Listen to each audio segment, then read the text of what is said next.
All right, Black Power family, you're now witness General Seti's Mega Mini short production with a whole lot of punch.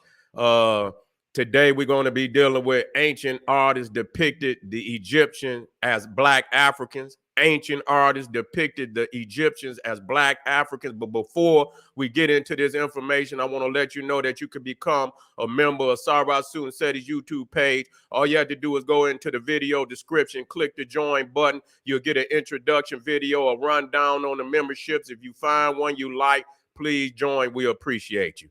Ring the alarm, kingseti.com online marketplace. We got 25% off at this time. Official General Seti DVDs, t-shirts, tank top, hoodies, African and Kemetic jewelry, and a whole lot more. Get on over there to kingseti.com. Check out the catalog and get you a discount. That's right.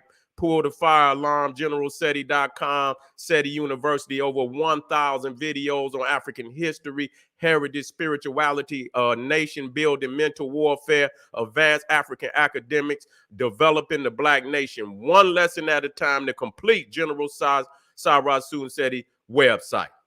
Peace. And make sure you get over Seti popping on Patreon, BPC making noise. We never come. 185 exclusive live streams, exclusive to my patrons on Patreon. And I guarantee you that the titles is fire. You're going to want your hands on that material. So get on over there to my Patreon. Make sure you subscribe to all my YouTube channels, King Seti, General Seti, Sara Seti. Rock that notification bell. Get a video a thumbs up. Like it because you love it, and share it with your family and friends. Black Power. Now let's get back to ancient artists depicted the Egyptians as Black Africans. Now let's deal with this, because when you're talking about an artist, you see, again, artists pride themselves in creating almost identical carving, painting, drawing. You see, they pride themselves at that, and that's how you get paid. If somebody sit down and they say, I'm gonna pay you and you draw something that look totally opposite of what they look like, they ain't gonna goddamn pay you. You ain't gonna get nothing. They're gonna get up and they're gonna walk away. You see what I'm saying? And so you see here an artist. This is a street artist. You see, and you can see he's looking directly at the individual as he draws them. You see? And so when you're talking about a master artist, see, how could the master sculptors of ancient Egypt be wrong when they looking directly at King Tut when they sculpted his statue? Now, they got these crazy ass depictions, you see, of Tut. You see today a redestruction of the mighty King Tut. You see, looks totally opposite of what the ancient artists and sculptors drew him like, even though they were looking directly at him. See, this is the ignorance and the arrogance of these Europeans to think that we gonna fall for that, and got enough nerve to have a problem when we step up on our square and stand on the truth as we know it and see it. You see? So when you're looking at an artist, let me tell you something about an artist. A master artist can damn near be even more perfect than a photo.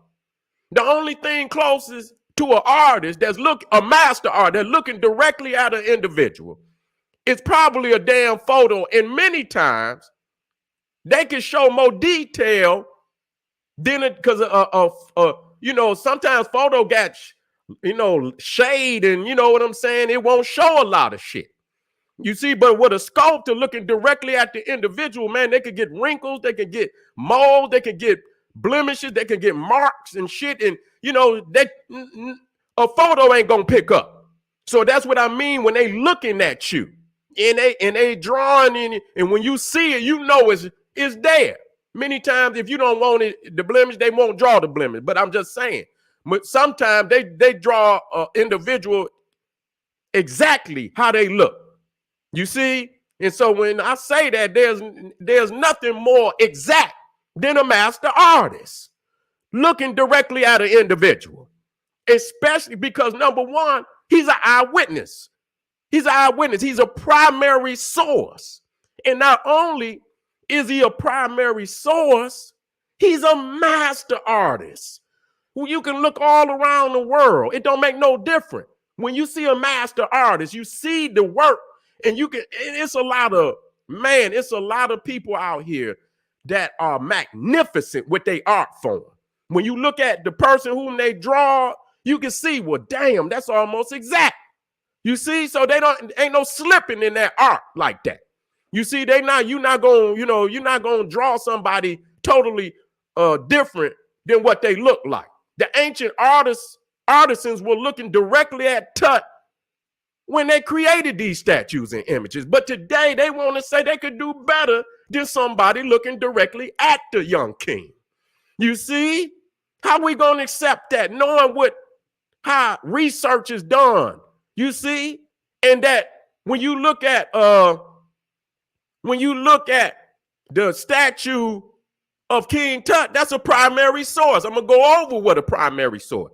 What are primary sources? Primary sources are the raw materials of history, original documents and objects, original documents and objects, original documents and objects that were created at the time under study. That's a primary source. They are different from secondary sources, secondary line-ass sources, accounts that retell, analyze, or interpret or reinterpret events, usually at a distance of time or place. So everything that they reconstructing today are secondary sources. They some line-ass secondary sources. They are retelling, reanalyzing, reinterpreting events totally different than the primary artisans that drew and carved these individuals, eyewitnesses. It hasn't changed no different over time in history. Usually the individual sits right there in front of the artist. You see, right there in front of the artist, and he draws or he carved the individual no different than they do today.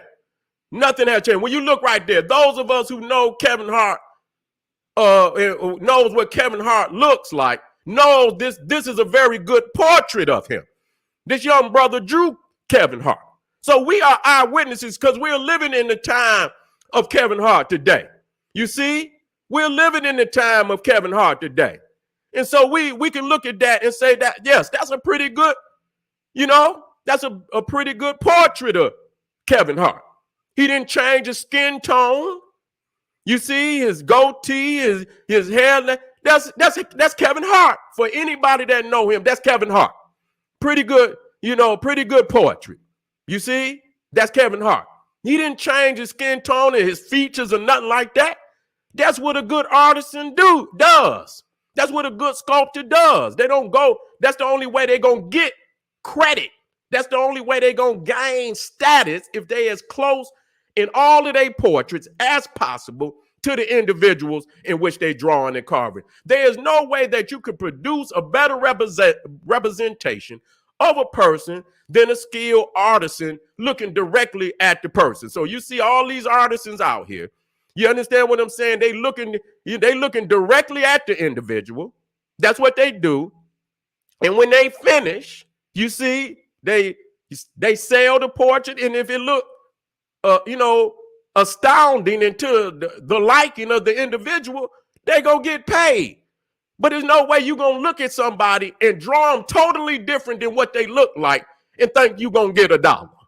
You ain't gonna get nothing, nigga. You gonna get laughed at. You probably get cussed out. You see what I'm saying? They might take that as a disrespect if you draw them unlike what they look like. You see, the only thing that could probably be more accurate is a photo, and that's not always true.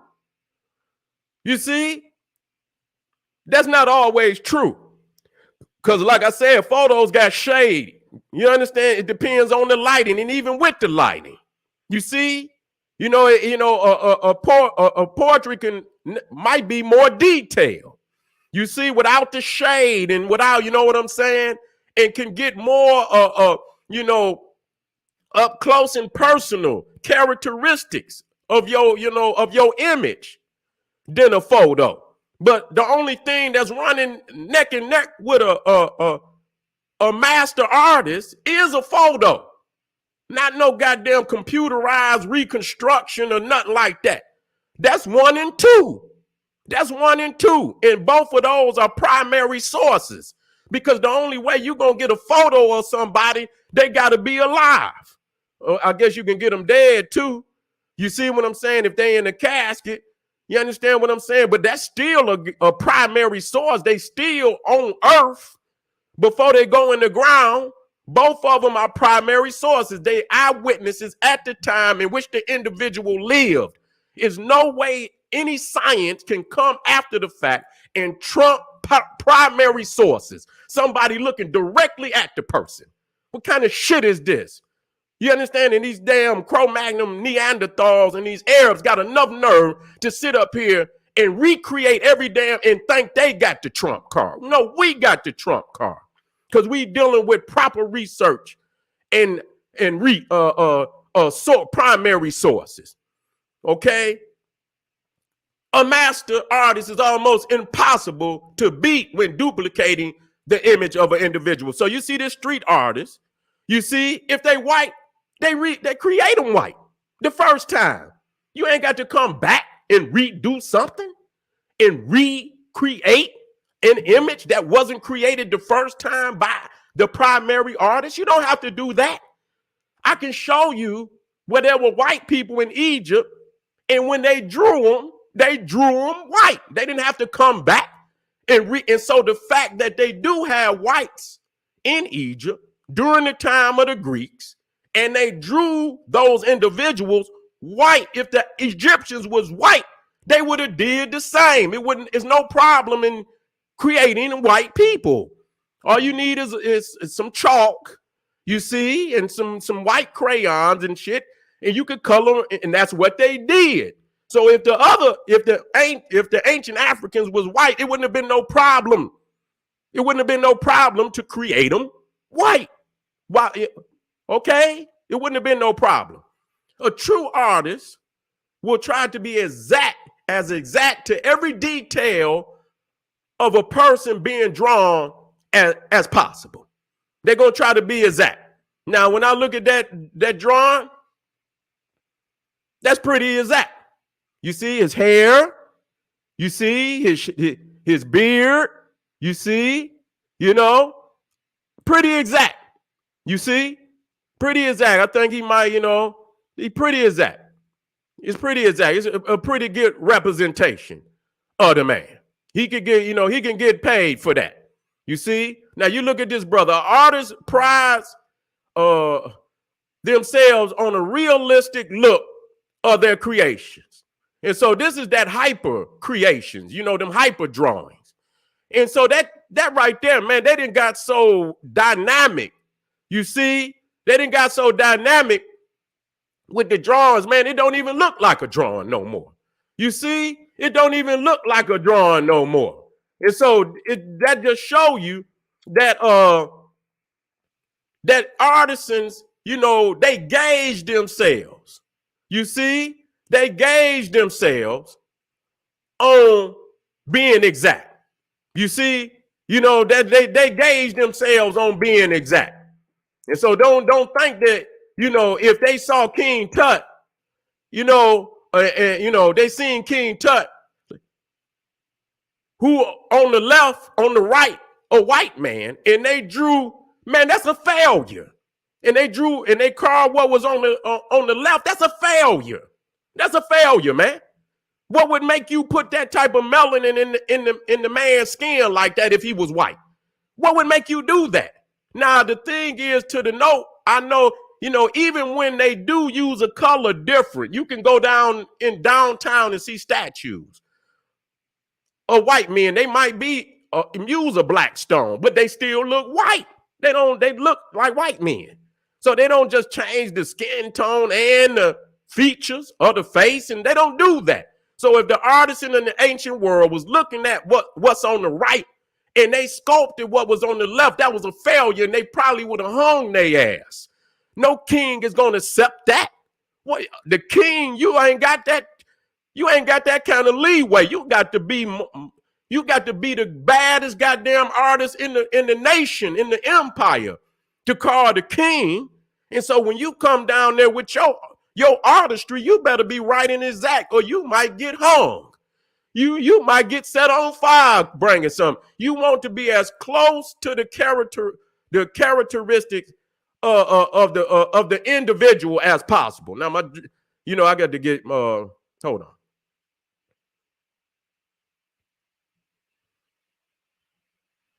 I got all of these. But so you see right here, we'll get back to that. I was typing real fast.